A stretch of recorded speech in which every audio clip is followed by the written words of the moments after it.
So this big dog and pony show on Capitol Hill, testifying in front of some House committees about trying to censor Fox News, Newsmax, One America. Let's get them out of here because we'd be a much stronger country if we only had liberal TV networks, right? That would be really, really good. So that was the hearing. Nothing will come of this, but there is a plan. There's a reason why this is happening. So I got Bernie Goldberg warming up in the bullpen now. He's going to come on in. I'll walk you through it. It's an important story. And here's the setup. So basically, there are two liberal members, both California Congress people, who are driving this let's cancel Fox News. Let me get their names here. I do have, yes. Anna Eshoo and Jerry McInerney. We told you about them yesterday. All right, so they succeeded in getting a House subcommittee on communications and technology to hear these complaints against the conservative media. And then the Energy and Commerce Committee, they joined. So there are a lot of them in this hearing. The first soundbite I'm going to play for you is the chairman of the Communications Technology, Congressman Mike Doyle. Go. In the midst of this pandemic, we also saw the rise of the Stop the Steal movement, fomented by former President Trump and propagated by members of the media that sought to dispute the outcome of our elections and overturn our democratic process. As we all know, this led directly to the horrific events of January 6th. So what? So he's reading it off the paper that one of his assistants wrote for him. So what? We all know that. Why are you wasting our time? They're wasting our time because they're basically going to pin the controversy over the election and the insurrection at the Capitol on the conservative media. So they tried to pin it on Donald Trump and impeachment. We'll get to that in a moment. And that didn't work. And now they're going to try to pin it on the conservative television outlets. That's what that was all about. And so because they did that, because they disrupted our electoral process, and that led to the violence at the Capitol, you got to get them out of here. They have to go off the air, okay? The second soundbite is a Republican congressperson who's very upset by all this. Go. In all my time on this committee, there's never been a more obvious, direct attack on the First Amendment. Despite what has been said, I want to be very clear. Condemning the January 6th attack and upholding truth and facts, it's a shared bipartisan goal. Unfortunately, that's not what this hearing is about. If the majority was really interested in a meaningful dialogue, you wouldn't schedule a hyper-partisan hearing to shame and blame. You wouldn't be sending letters pressuring private companies to block conservative media outlets. I'm not only disappointed in this hearing, I'm deeply troubled by it. And so am I. Number one, it's a waste of taxpayers' money. This is just, why are you doing this? You have no chance for the government to take any action against any news network. That's not going to happen. So why are they doing it? I'll get there. But I have to play you one more soundbite. This is by a woman named Soledad O'Brien, used to work at CNN, a very committed liberal woman, but she did criticize NBC News and CNN today for all of the phony business in the Russian collusion stuff. You remember that. Of course, everybody remembers. That happened for 3 years. We didn't hear any threats against CNN and NBC News that the big corporation should hurt them for that bogus coverage. Do you hear that? No. So Ms. O'Brien pointed that out, but still her sentiments lie with the progressives. Go. I think that you should not be allowed, and this should be through the news organization, should not want people to be on the air if they are in fact lying and they are liars. Okay, so who decides that? Who decides if they're liars or lying? You remember Al Franken? He wrote a book, Lying Liars or something. In that book, he said that I was not born and raised in Levittown, Long Island. He said it flat out. O'Reilly's a liar. He wasn't born there. And then I had to produce the deed to my parents' home, which I did. Which clearly said Levitat. So I'm only telling you that, number one, because Al Frank is the lowest form of humanity. Don't get lower than him. And number two, and I wanted to remind everybody about that. And number two, that, okay, you could call anybody a liar. You can do that all day long. Oh, you like the Kansas City Chiefs? You thought they were going to win a Super Bowl? You're a liar. They lost. So, Ms. O'Brien, who are you? Are you going to be the arbitrator of who's a liar and who isn't? I hearken back. I love that. To Barney Frank. Remember Barney? Okay, on the O'Reilly factor when he lied right in front of you. I had a videotape. He basically said the federal government wasn't responsible for the bogus loans coming out of Fannie Mae and Freddie Mac. And then when I said, of course they were responsible, he goes, I didn't say that. I said, what? Here's the tape. And it was, Google it. O'Reilly Barney Frank. Google it. Now, I had him back on after that.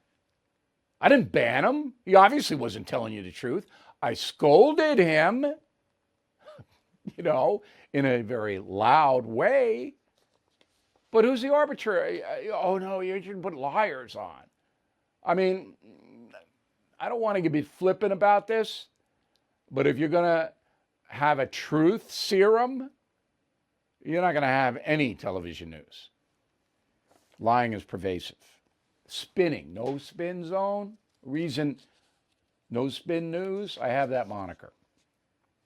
All right, so that was what happened today on Capitol Hill. It didn't get anybody anywhere. It won't.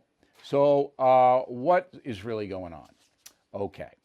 So the California Congressman Eshu and McInerney sent letters to AT&T, Verizon, Roku, Amazon, Apple, Comcast, Charter Communications, Dish, Cox, Altice, Alphabet, and Hulu. And on those letters, they said you should not carry Fox News, Newsmax, and One America. Dump them. And if that happened, okay, then you wouldn't have those networks because they don't broadcast like NBC, ABC, and CBS does over the public airways. They broadcast through private companies, okay, that take them and put them on cable systems. It's a whole different thing. So the far left, the progressives, saying, we're going to strangle. We tried the boycotts. It has worked. We've targeted people like Tucker Carlson, Sean Hannity. We've targeted them, hurt them. Cowardly corporations now won't advertise. We've done that, but we still haven't gotten them off the air because there are traditional conservative people who are going to watch them no matter what we do, no matter how many sponsored boycotts there are. They're still going to do that. They're still going to watch. But now we're going to go, we're going to get where they live. We're going to get Verizon and all these people to dump them, take them right off because they're liars. And they lied about the pandemic, and they lied about this and the election and on and on and on. Okay, that's the end game. Will they succeed? No, they won't succeed this time. But they're coming back. Now, I've told you, I had to experience this every day of my life when I worked for Fox. I mean, George Soros pumped tens of millions of dollars into operations like Media Matters, designed to cripple and hurt me. All right? Every single day. Talk about lying. My God. So we got through it, except when the management changed over there. And then it got too intense. But that was fine. All right? I'm much better off running my own news operation.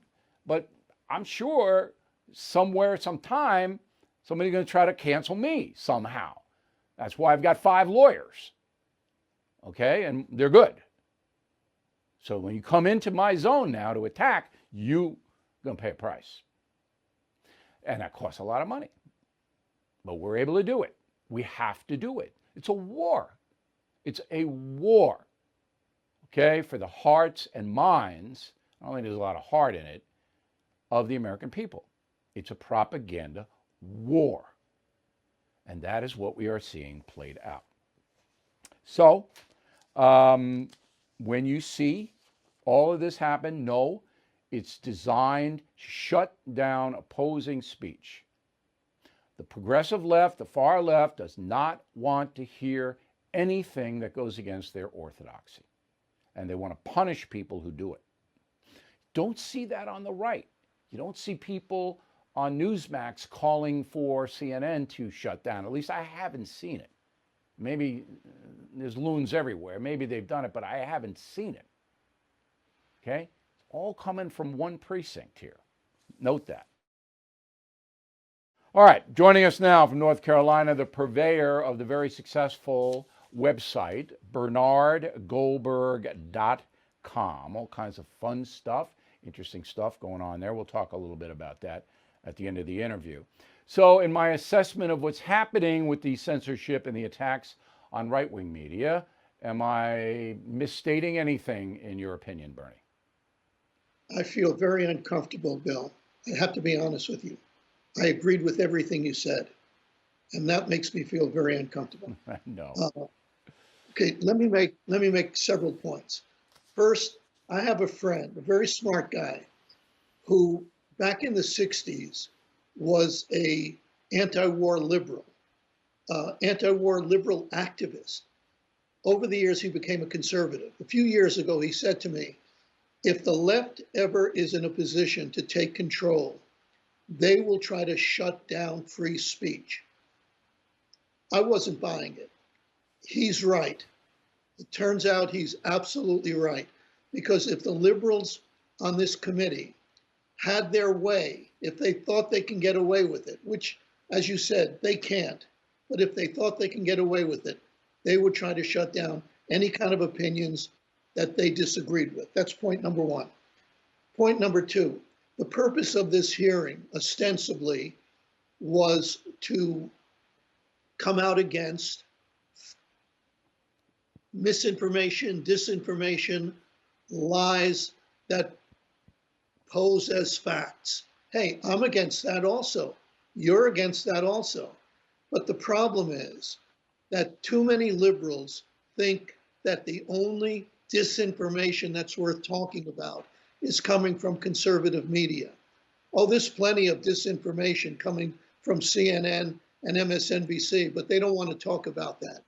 Adam Schiff, a member of the same Congress that held this hearing today, Adam Schiff disseminates false information all the time, but that doesn't seem to bother them. Okay, that's point number two, that they think it's only a conservative problem. And my final point, Bill, they want to talk about information that presents itself as fact, but it's really either lies or disinformation. But it'll take them 10 seconds before they go from supposedly factual information to opinion that they don't like, that they'll try to shut down. It's one thing to say, I don't want somebody on the air to say the earth is flat, because it isn't flat. That's a fact. I'm all for that. But when it gets into opinion, as you rightly asked, who's going to be the judge of what opinion is false and what opinion is acceptable? That's the problem. Well, vibrant debate is the mark of a democracy, of a country that respects opposing points of view. We're not a country that respects opposing points of view anymore. We're not. That's right. And on both sides. On both sides. So the game now is to run the other side down. All right? Just totally agree. Down. All right? So I'll give you an example. So I'm talking to Sean Hannity on his radio program today, and we're talking about Joe Biden. And there's a clip of Mr. Biden yesterday, he's not able to get out that 500,000 Americans have died from COVID. Can't get it out. Just can't say it for whatever reason. All right? And so the discussion was about cognitive decline on the part of the president. So it was a very interesting discussion. There weren't any facts presented because we're not doctors. I mean, we can't go in and say Joe Biden has X, Y, and Z. What we can say is that this is what is happening. That's a fact. Okay, so whether you like Joe Biden or not, that's a discussion that's worth having because he's the leader of the country.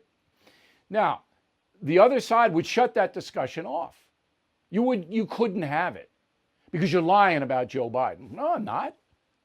I'm raising questions about Joe Biden as I raise questions about Donald Trump in certain areas. I'm not saying anything because I don't know. I'm not a physician. But they would shut that down.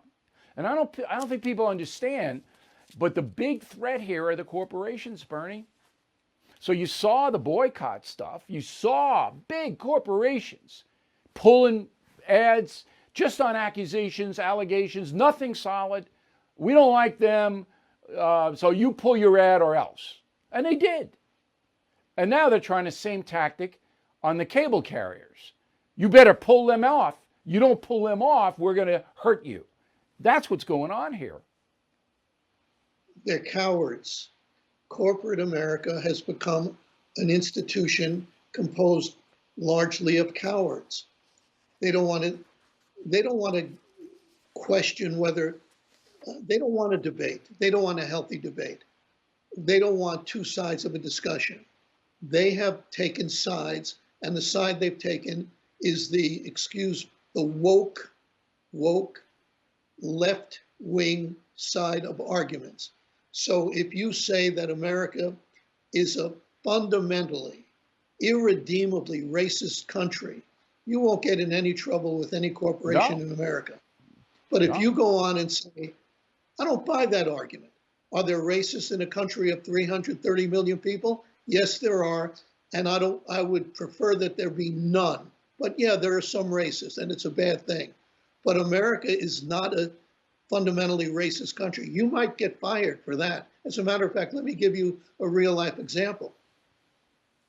A play-by-play announcer for the Sacramento Kings basketball team in the NBA was asked what he thinks of Black Lives Matter in a tweet. He tweeted back, and this is a verbatim tweet, "All lives matter." That's what he said. All lives matter. And he lost his job 10 seconds after he did that. Okay? He was gone. That's a problem.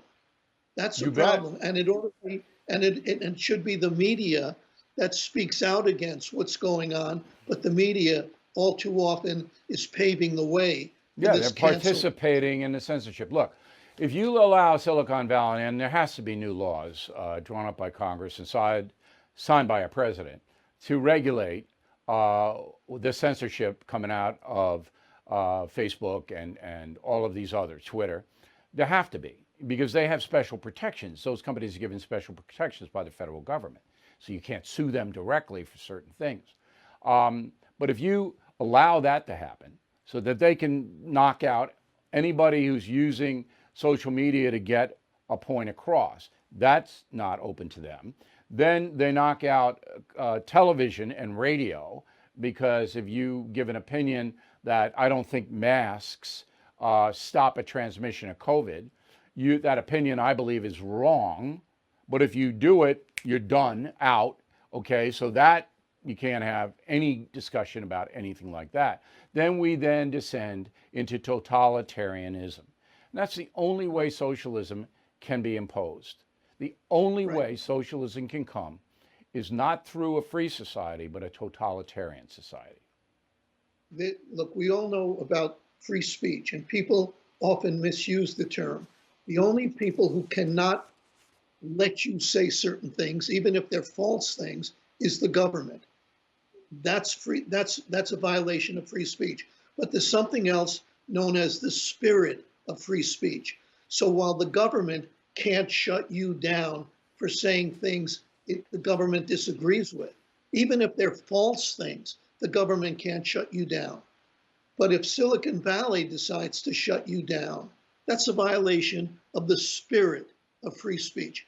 You know what? It may not be illegal. As a matter of fact, it's not illegal as of today, but it's wrong. And when powerful institutions where millions and millions of people get their news, I mean, they're not getting their news from the CBS Evening News the way they used to when we worked there, Bill. Now they're getting it from Facebook, and Twitter Well, if those powerful institutions can shut down free speech, the spirit of free speech, That's and if right. they're doing it, and if they're doing it in conjunction with one political party, the Democratic Party, that's tantamount to the government shutting down free speech. It's not Yep. the same, but it's pretty close to the same. Okay, so you and I, we run our own operations and we are selling freedom of speech, freedom of expression, freedom of thought. That's what Goldberg and O'Reilly sell. Okay, now I do it through the No Spin News that you're watching and listening to right now. I also do it through syndicated radio, through writing and things like that. You, Bernie Goldberg, have bernardgoldberg.com. It's your operation. How difficult is it for you to make a go of it? That's a very interesting question, Bill. That's very interesting, because in the current state of media, and you made a very important point a few seconds ago when you said it isn't about debate anymore, it's about putting down the other side. That's what cable news has become, for instance, just putting down the other side. I don't do that on my website. I put down the other side when I firmly believe the other side is wrong. But when I believe that my side is wrong, I also write about that. So if anybody is looking for a place to go where they're only going to get their own opinions validated, where nobody's going to say, I think you're wrong about this, and here's why, don't waste your time coming to bernardgoldberg.com. I don't want you to waste your time.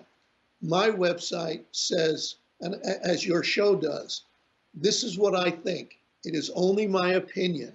It's an educated opinion in that I've been a newsman for more years than I care to announce to the whole world. But it's only my opinion. Sometimes my opinion is something you will agree with, but sometimes it's something you will disagree with. I will never, ever pander to my audience. I have too much respect for the people who come to my website. Yeah. I will never pander to them. And you have too much respect for yourself. And that's the way I look at it. So anyway, I wanted people to go to bernardgoldberg.com, check it out. Don't mind if Bernie's a little obnoxious. That's just the way he was born. It's not his fault.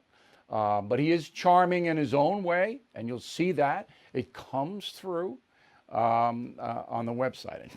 So thanks for taking the time and talk with us. We really appreciate it, Bernie. Once again, I feel uncomfortable today because I think it made a lot of sense. All right. We'll see you soon, I hope. All right. Democrats are canceling Governor Andrew Cuomo. We couldn't find one liberal pundit sticking up for the governor last night. Not one. CNN has muted his brother, Chris Cuomo, as a 9 o'clock program. He can't mention his brother, Andrew Cuomo, the governor. So Democrat Assemblyman Ronald Kim wants Cuomo impeached, not Chris, Andrew, in New York. We don't have recall here like you have in California. Newsom, I think Newsom may be gone this year. But anyway, Andrew Cuomo can't be recalled, but he can be impeached. And the Democrats leading the way. Okay? And 11 members of the New York State Democratic Party have submitted a resolution in the legislature in Albany to censure Andrew Cuomo. So they're after him. And this is, everybody's asking me, why are the left after one of their own? Remember, just 2-3 weeks ago, Andrew Cuomo was like, he's going to be attorney general. He's going to do this. Here's why they're after him. Because the smart heads in the progressive party know they've overreached. And I'm going to do that in the final thought. They know it. So now they're throwing Cuomo because you can't defend what Cuomo did. I mean, people died. And he won't admit it. But it's true. You can't defend it. Nobody can defend it. So they're going to throw him over the side into the ocean so they can point to, oh, no. We just don't cancel conservatives. We cancel all bad people. That's why they're doing it. Isn't this fascinating? 2 federal investigations, one by the FBI out of Brooklyn into the nursing home Cuomo situation. And now some Republican senators want to launch an investigation out of Capitol Hill on Andrew. Andrew. And this is just an aside. CNN, you know what CNN is, okay. Hate Trump, this and that. The week of January 18th, they were still hating Trump, okay? They got on prime time an average of 2,800,000 viewers. The week of February 8th, they lost 35% of their audience, and it's going to go down to 50 and 60%. CNN. Gone. Vanished. Along with Trump, as soon as Trump left, CNN and MSNBC's audience, woo! Now, Fox having trouble, you know that across the board. So as I predicted, they're all going to have not a good year this year, unless some big thing happens. Reparations for slavery. And we got a good guest on this coming up. He's warming up in the bullpen in Kansas for us. All right, so there was a study done at Harvard, my alma mater. And two guys did this study, Dr. Eugene Richardson and Dr. Momin Malik. And they came to the conclusion that descendants of slaves should receive $800,000 per household in reparations. And if they got $800,000, then maybe that slavery thing would be mitigated. Okay, that's never going to happen in a million years. So anyway, Joe Biden, he doesn't oppose reparations like his former boss, Barack Obama, did. Here's what Jen Psaki said about President Biden. He has signed an executive order on his first day, which would begin to deliver on his commitment to having an across government approach to addressing racial inequality and making sure equity is a part of his entire policy agenda. But he certainly would support a study of reparations. And we understands that we don't need a study to take action right now. I don't know what that means. There's going to be a study. Whenever you hear that, we're going to have a commission. No, we're going to have a study. Whenever you hear that, it means nothing's going to happen. Okay, so there is a bill, H.R. 40, that would do something, create a commission. Okay, the bottom line is not going to be any reparations, direct payments to descendants of slaves in the United States. Not going to happen because it would be so explosive and cause so much damage to race relations. People are going, hey, I lost descendants fighting for the North. I had my property seized. What about this? What about, it would never end. So it's not going to happen. JP Morgan has tapped $30 billion to advance racial equity. This is the Biden thing. So JP Morgan is going to put $30 billion of its own money, kind of, toward supplying more loans to customers and businesses of color, expanding operations and opening branches to serve more communities in the neighborhoods that are marginalized, and investing in new technology to help somebody. I don't have any problem with that. I don't have any problem with JP Morgan spending $30 billion or $80 billion or $90 billion bringing services to people in neighborhoods that are underserved. None. I don't have any problem with JP Morgan hiring as many minorities as they want to hire, as long as they're qualified. Okay? No problem. This is a private company. They can do what they want. But, there's always a but. Out of the $30 billion, they're taking a tax credit for it. So they're taking a tax write-off for this equity business, JP Morgan is. So they're deducting it. So they're going to pay less tax. This huge company, this huge bank company, less money is going in to the Treasury, U.S. Treasury, because they're taking a write-off on it. Just thought you'd like to know that. That'll never be reported by anybody else, but this and that.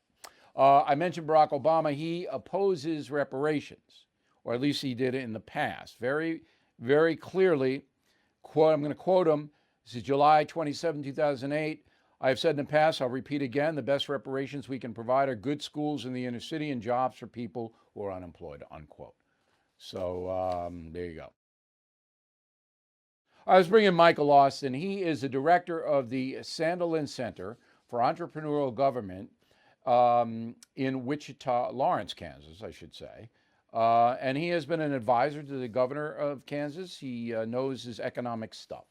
So did I make any mistakes, Michael, in my run-up to reparations that you heard? Do you disagree with anything I said? No, not at all. Reparations, if done, would be, my word, the largest government handout the country would ever see. And it's going to be as effective in solving race relations as the New Deal and war on poverty were effective in growing the economy, right? So in other words, a complete disaster. We here at the Kansas Policy Institute educate. Government agencies can only do one thing and one thing well, and that's give out government handouts. We really need to empower the people to be the best version of themselves. That's the best way to see equality out there. Okay, so what do you say to a person who says, listen, Michael, my relatives, my ancestors were enslaved. Then after that, they couldn't get an education. They had to move to Michigan to make a living. They had to live in a ghetto. They didn't pass down any legacy, any material things to their children.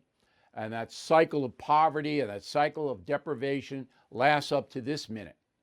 Aren't we entitled, we, the victims of slavery all these years later, aren't we entitled to some government help? How would you answer that? Well, there already is government help, but you have to also understand we as a society don't, hold people responsible for things that happened in the past.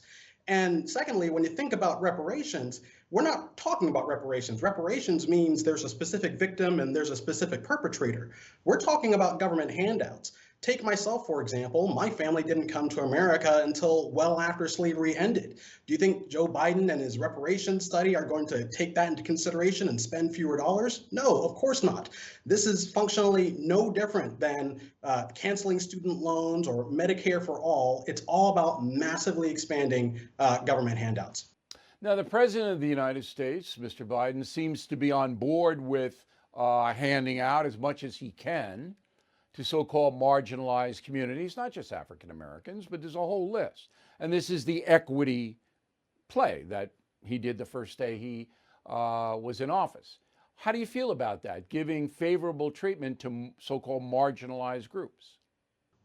It depends on what that treatment is, but I think for most arguments, you don't create equity, you don't create justice by making one group worse off than the other. And second, this talk about free stuff, either free healthcare or free tuition or even reparations, it's all about taking people's hard-earned money and spending it in the most flamboyant way possible, regardless of the results. Why do you think that 90% of African American voters continue to support the Democratic Party in places like Chicago, New York, Philadelphia, Baltimore, when their whole society is falling apart around them? Crime is crazy. Poor people are suffering, being murdered by the thousands. Why do they still support the people who don't seem to be able to help them? Well, let me flip that question a little bit. Why do politicians keep pushing these race baiting tactics and policies? And my answer to that would be it's like football. The politicians are going to keep running the reparations, the race hustling tactics until, the other side figures out how to stop it. And if the left continues to get more support for socialism and wealth redistribution from doing these types of tactics, then the more that they're going to do it. So the only thing that we can do as a society, I think, is present our elected officials with two simple questions. At what cost and what evidence do you have? But even if you do that, you're not going to convince the politicians because they're going to buy as many votes as they can buy. We all know that. But the folks, the regular folks, I can't answer the question. You go to the Bronx and Brooklyn where I live and you see that it's totally out of control. There's no public safety at all. Yet the folks continue to vote in the people who hurt them. And I don't get it. Last word. I think what's most important is when you set those questions as what the cost is, what is the evidence, you'll find very many policies the far left can push through those questions. And you're right. So much of this year, the society has had a mindset that just seems contrary to Dr. King, right? Which is holding yourself to the content of your character. I have learned that making good choices, finding a job, treating others with kindness can go a long way in providing anyone a life that is spare. And we just have to get that word out there again. All right, Michael, thanks very much for helping us out. We appreciate it. If any of you can explain to me, anybody, I mean, write to me, bill@billoreilly.com, why people in the African American community, devastated for decades, for hundreds of years in some cases, continue to vote for people who hurt them. I don't think Michael was able to answer the question, and I'd love an answer if anybody has a good opinion on that. All right, let's do the mail. Always a fun part of the program. Wayne, concierge member, which means Wayne has direct access to me. Bill, the cancel culture thing is not just about denial of due process. It's about denial of the very concept of redemption. It is the denial of a man's right to make mistakes and to change, and a woman's right, too. You've got to be politically correct, Wayne. Very good, Wayne. Very good. Janice Kidd, Ocean Springs, Mississippi. Bill, I think the simplest way to end cancel culture by corporations and news media is boycott. I'm not a big boycott guy, but I am going to suggest to people who don't like the cancel culture that those who do it, who push it, who embrace it, you don't do business with them. It's different from a boycott. I'm not organizing any boycotts, okay? I'm just saying this person's doing this, you make the call. You have the power, as we saw in San Francisco. That was the folks that turned that school board around. Ken, your analysis of cancel culture is very good, but how do we as Americans, and there are millions of us, counter cancel culture and biased media? They are in control. Buy your dollars. That's how you do it. And that's why we're doing this campaign. Vaughn McGraw, Waterbury, Connecticut. Bill, after listening to the No Spin News, it breaks my heart that our country could lose all its rights in a single generation. I served my country in the late 1970s. I'm so disappointed in what's happening. So am I. But I think it's going to turn. And that's a final thought coming right up. Michael Noble of Vancouver, Canada. I unfortunately see exactly what is happening, Bill, and I disagree with you and what you said about Gina Carano. She did not equate Nazis with the political climate in America. Disney is not the problem. Disney is the symptom of the problem. Well, I disagree on both fronts. Gina Carano didn't do anything malicious. She should not have been canceled, should not have been fired. But you don't use the Nazi analogy to make a point about contemporary politics in America. It's just not valid, okay? So she made a mistake there. Disney fired her in a fascistic way. So Disney, in my opinion, my humble opinion, is the problem. Stephen, if U.S. Olympic hockey team beat our ideological political rival today, they would be called privileged white guys who are racist and white supremacists. Might be. John, concierge member, thank you, John. Watch some of Merrick Garland's confirmation. All I can say is thank God he's not on the Supreme Court. I agree, 100%. That was the best thing Donald Trump did, the 3 Supreme Court appointees. Paul Worley, St. Louis. Come on, Bill. Anyone with common sense will realize a trip to Cancun wasn't going to change the power problem in Texas. No, but leadership has got to be on the scenes in time of crisis. Charlie, Bill O. Yeah, the optics look bad for Ted Cruz, but tell me this. What the hell can a senator do? Shake hands, mingle with the proletariat? Got to be on the scene. Got to be. Chris Dolofsky, Philadelphia. Bill, why are left-wing media outlets like NBC attacking Governor Cuomo? He's a Democrat. That's usually a pass from the media. And I explained it, but I wanted to read your letter because you were on it, and your question prompted me to put the segment in tonight, Chris. Kyle Beatty, I've been listening to you for many years, Mr. O'Reilly. Thanks for delivering the news with clarity and no spin. I'm also a big fan of the Killing books. And on that note, if you pre-order Killing the Mob out May 4th, you get 50% off Killing Crazy Horse. If you re-up your premium or concierge member, you get the books free. I mean, that's a good deal. Might want to think about it. Okay, when writing to us, do not be a jackanapes. I love that word. Jackanapes. Jackanapes. Don't be that. Back with a final thought in a moment. All right, final thought of the day. We are helping independencefund.org as we have for decades. And they are going to deliver their 2,500th track chair in Phoenix, Arizona on March 26th. 2,500 chairs. So we've raised a lot of money for them. And I got a letter from Neil, and I want to put it up on the screen so you know how these track chairs affect people. Thank you, Bill O'Reilly, for your support. You changed the life of this Vietnam combat wounded veteran recipient of the Purple Heart with the support of the Independence Fund and the track chairs. I cannot tell you what a blessing it has become for me. So Neil can go now hunting, and you can go to the beach, and this is what we do. So the track chairs are a huge benefit. Federal government should be doing this. They're not. So we the people have to. Independence Fund, one word, independencefund.org. We are proud to help the severely wounded vets. All right? That is it for us tonight. As always, we thank you for watching. We'll see you tomorrow.